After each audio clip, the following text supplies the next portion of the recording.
Everyone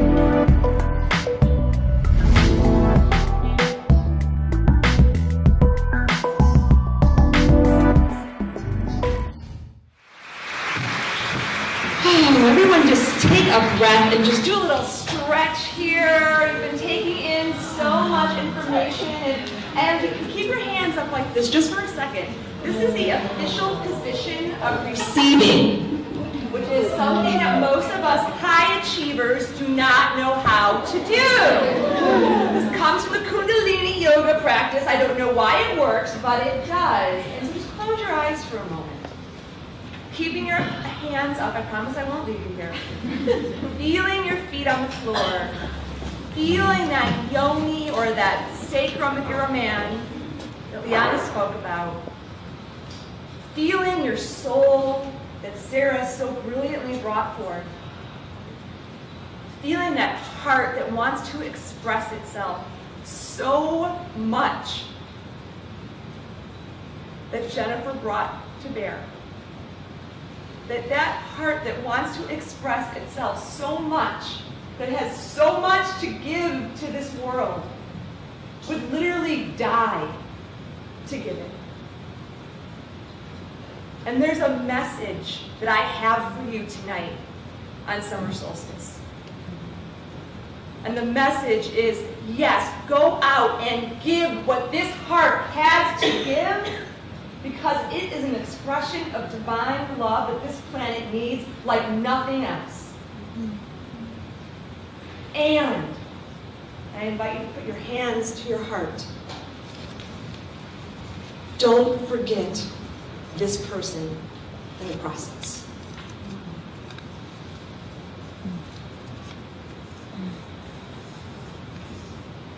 Just breathe for a moment. Feeling your heart rise and fall. Your breath. And know that you came here, yes, to be inspired. You came here, yes, to be able to bring your great work into the world in a bigger way. But you also came here to receive love. And so I want you to ask yourself a question right now. To just ask yourself, because you might not have asked this to yourself when you woke up this morning. What do you need to receive before you walk out of this building? What's the one thing that you need to receive?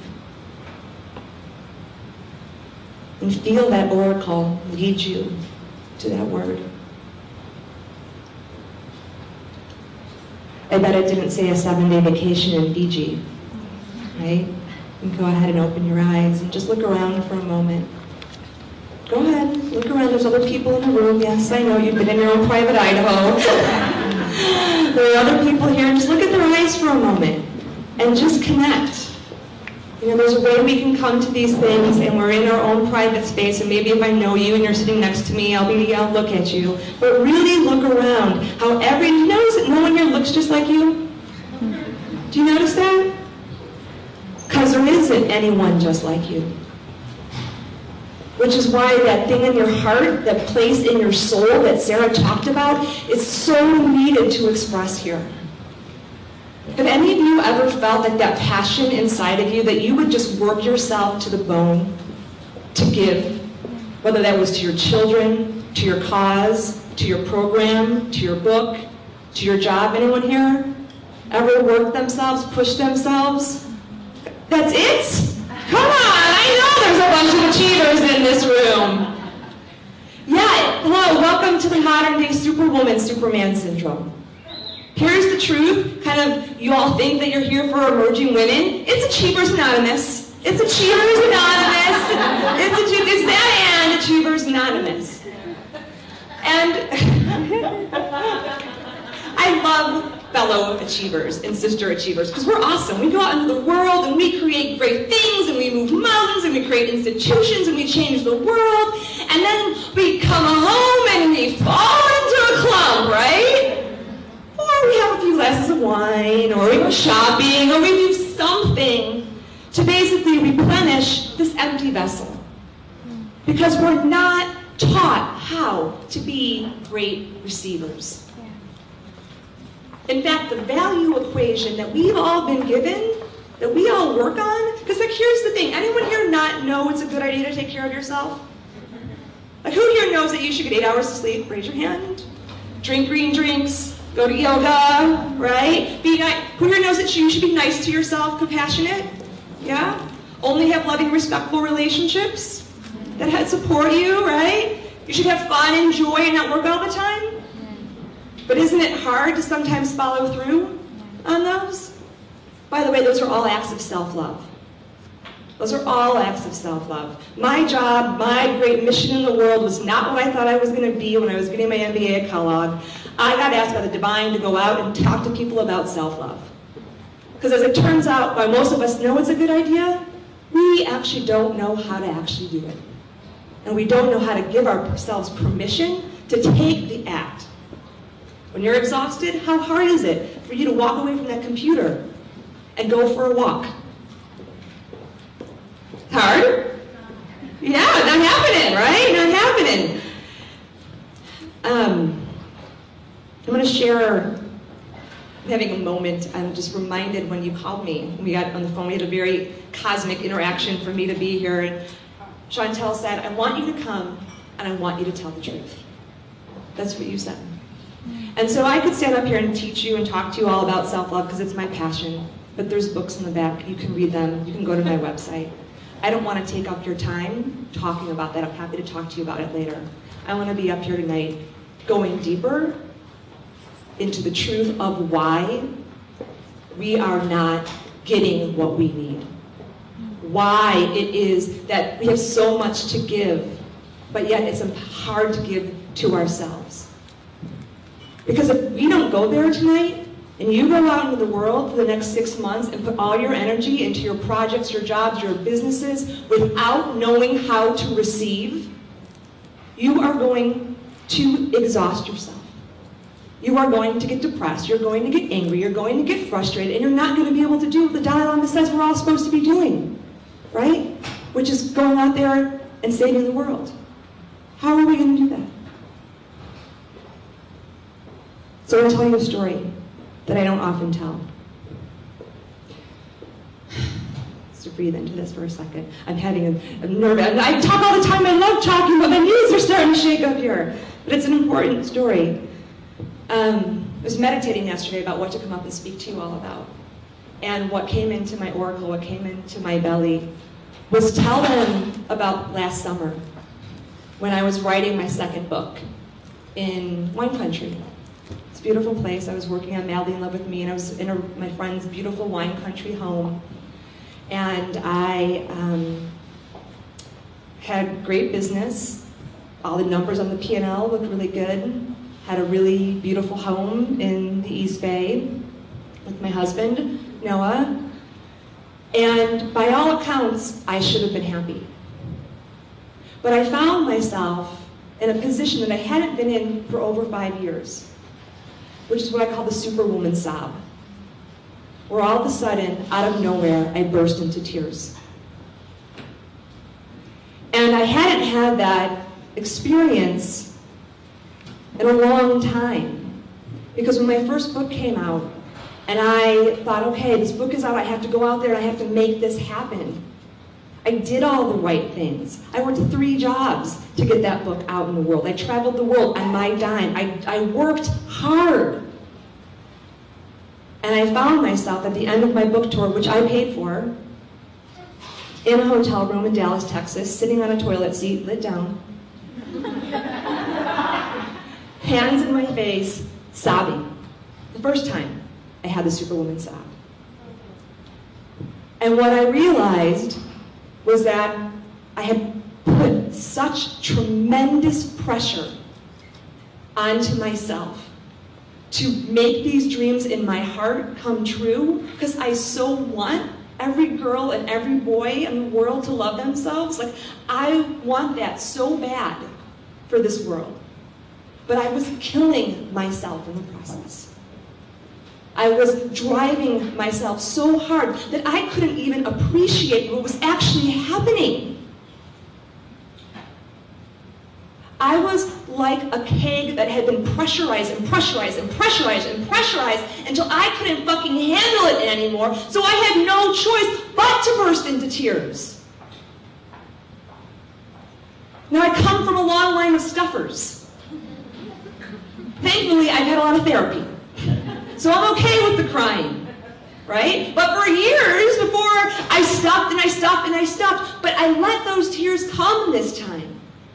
When I sat there in wine country writing this beautiful book about self-love. No accident, writing a book about self-love. You think the universe might come and kick you in the ass and show you, here's some way, Kristin, that you're actually not loving yourself. Yeah, you're giving all this great stuff to the world, but what about you in there? How are you doing? And that's when I realized my life was out of alignment.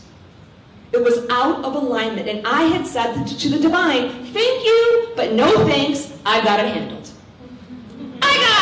I got it, right? Because I'm an achiever. Now, I've studied the Divine Feminine for 7 years. And when I mean study, I don't mean I read it in a book. I mean, like, I did some deep shit with some crazy-ass teachers and went deep to repattern my cellular being to really be a great receiver. And here I am, after all this training with some of the best Divine Feminine, beautiful beings in the world, and yet still, the pattern is there. So I had to take a daring act of self-love. And I got the mirror out. Because you can't lie to yourself when you're looking in the mirror. And I said to myself, it's called an honesty hearing. I do these every so often, especially when I'm breaking into tears. Kristin, how are you lying to yourself? Because obviously I was. Else I wouldn't be crying. I put my hand on my yoni, on my belly. I couldn't even say the word yoni 7 years ago. I was like, what is that? And now, I'm like, yoni, yoni, yoni, yoni. And I took a deep breath, and the answer was, you don't want to live in that house in Oakland, California anymore. You don't want to pay that big-ass mortgage for a house you don't want to live in. You don't want the fancy car. You basically want to travel the world and have a good time with people you love, eating good food, and drinking good wine.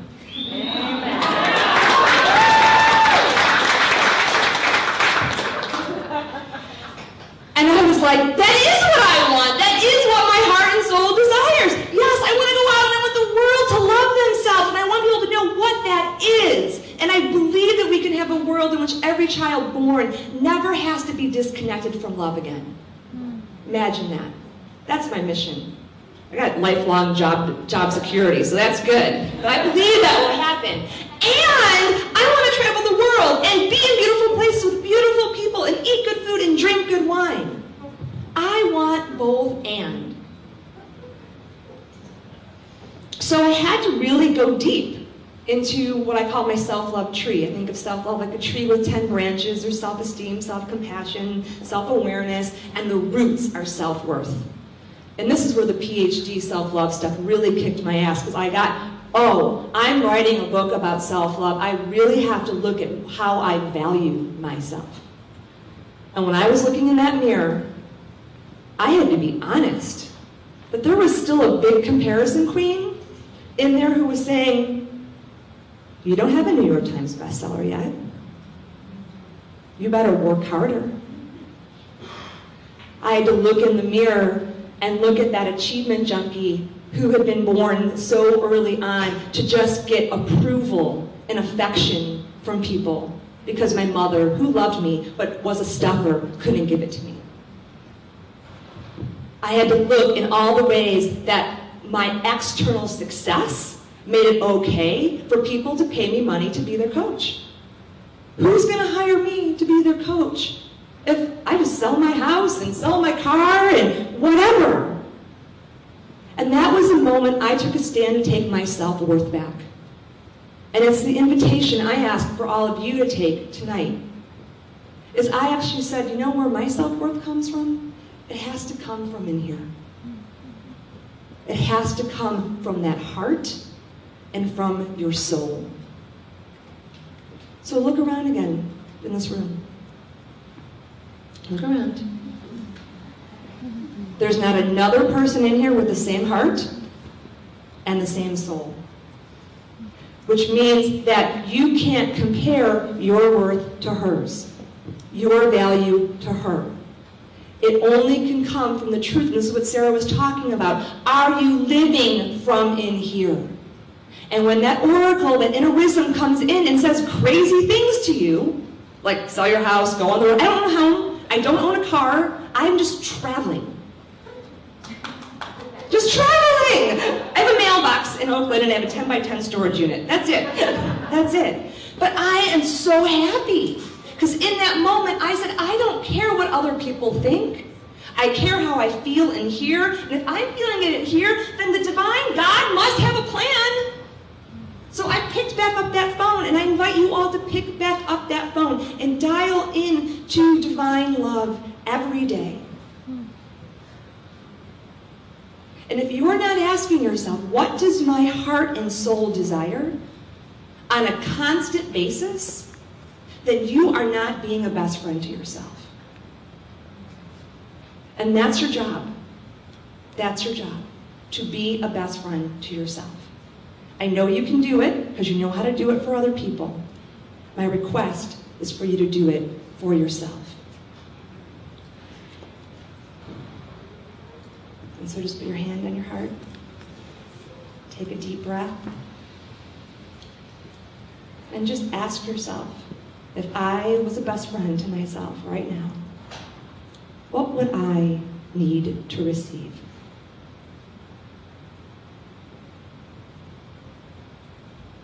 And then my request is you make sure you get it. I do this practice every morning, so I make sure that I'm a great achiever and a great receiver. And I invite you all to do the same, because that's how we will change the world and be happy in the process. Thank you all very much.